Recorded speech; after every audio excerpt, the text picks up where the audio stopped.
नमस्कार, advance Excel tutorial chapter 34 में आपका स्वागत है।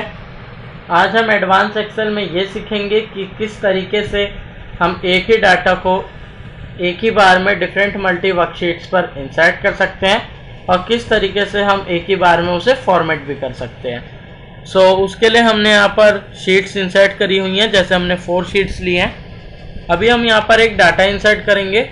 उसको इंसर्ट करने के लिए हम जब यहाँ पर डाटा इंसर्ट करेंगे आप यहाँ पर ध्यान रखें कि हम जिस सेल में यहाँ पर इंसर्ट कर रहे हैं, जैसे कि हम यहाँ पर C7 में इंसर्ट करेंगे, सभी शीट्स में हमारा वो डाटा C7 में ही होना चाहिए, उसकी लोकेशन हमारी सेम होनी चाहिए। सबसे पहले हम यहाँ पर शिफ्ट की दबा के सभी शीट को सिलेक्ट करेंगे। हमारी सभी शीट सिलेक्ट हो चुकी हैं।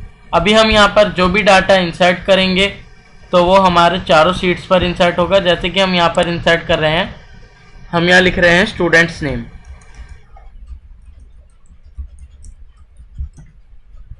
जो कि हमने D3 में डाला है। अभी हम यहाँ से इसका साइज बढ़ा लेते हैं एंड यहाँ पर हम कुछ नेम्स डाल देते हैं। जैसे हम यहाँ पर नेम डाल रहे हैं, यहाँ हम कुछ नेम डाल देते हैं।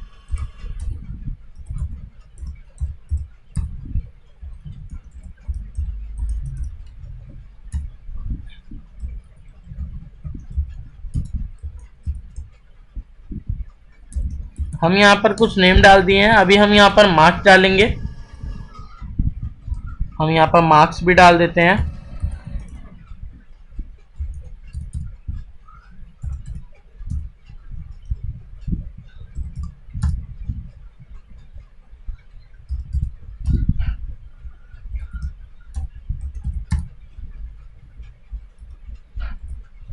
हमने यहाँ पर मार्क्स भी फिल कर दिए हैं। हमने यहाँ पर ये डाटा इंसर्ट करा है। अभी अगर आपको इसमें कुछ फॉर्मेटिंग करनी है, जैसे कि हम यहाँ पर हेडिंग को बोल्ड करना चाहते हैं, इसके बाद हम इसकी साइज़ को बढ़ाना चाहते हैं, हम साइज़ भी बढ़ा सकते हैं। बैकग्राउंड में कलर देना है आप बैकग्राउंड में दे सकते हैं। फॉन्ट में देना है आप फॉन्ट में दे सकते हैं। जैसे कि हम यहाँ से बैकग्राउंड में कलर दे रहे हैं ब्लैक एंड फॉन्ट में हम कलर दे रहे हैं येलो। हमने यहाँ पर सिलेक्ट कर लिया। अभी हम इसकी साइज़ को बढ़ा देंगे।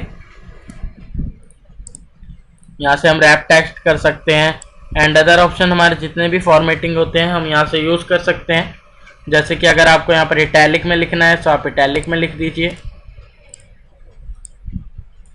इसके बाद पूरे हेडिंग को सिलेक्ट करके अगर आपको अंडरलाइन देनी है अंडरलाइन दे सकते हैं एंड अगर आपको इसका साइज़ बढ़ाना है तो हम इसका साइज़ भी बढ़ा देते हैं। अभी इसके बाद आपको यहाँ पर डिफरेंट ऑप्शन दिए गए हैं, आप जो भी फॉर्मेटिंग करना चाहें कर सकते हैं। जैसे कि हम यहाँ पर अलाइनमेंट चेंज कर रहे हैं, हमने यहाँ राइट कर दिया। अभी इसके बाद हम जैसे कि शीट 3 पर क्लिक करते हैं, अब हमारी शीट सारी सिलेक्शन से हट चुकी हैं एंड सब अलग हो चुकी हैं। लेकिन अगर हम यहाँ पर अब शीट में जाके देखेंगे, जैसे कि आप देख सकते हैं D3 में हमारा यहाँ पर डाटा शुरू हुआ है जो हमने इंसर्ट करा है। हम यहाँ पर जब देखेंगे सभी हमारी शीट में डाटा इंसर्ट हो चुका है और लोकेशन हमारी सेम है। हम इस तरीके से डाटा इंसर्ट कर सकते हैं। अगर आपको अगेन ये फॉर्मेट करना है सभी शीट्स में, आप यहाँ पर शिफ्ट की दबाएंगे और यहाँ से इसे सिलेक्ट करेंगे। यहाँ पर शीट को सिलेक्ट करने के बाद अभी हम यहाँ पर कुछ भी फॉर्मेटिंग कर सकते हैं। जैसे कि हम इसे सेंटर अलाइनमेंट देना चाहें तो हम यहाँ से सेंटर अलाइनमेंट दे सकते हैं एंड इसके बाद हमें यहाँ पर सेल स्टाइल्स मिल जाते हैं। हमें जो सेल स्टाइल देना है हम दे सकते हैं। अभी हम यहाँ पर जैसे ही शीट पर क्लिक करेंगे हमारी यहाँ पर फॉर्मेटिंग होके ये सेव हो चुकी है। आप देख सकते हैं सभी हमारी जो मल्टी शीट्स हैं उनमें यही डाटा आ रहा है और ये फॉर्मेट भी हो चुका है। अगर आपको यहाँ पर इंडिविजुअली किसी एक ही शीट में चेंज करना है आप जैसे नॉर्मली चेंज करते हैं वैसे चेंज करेंगे।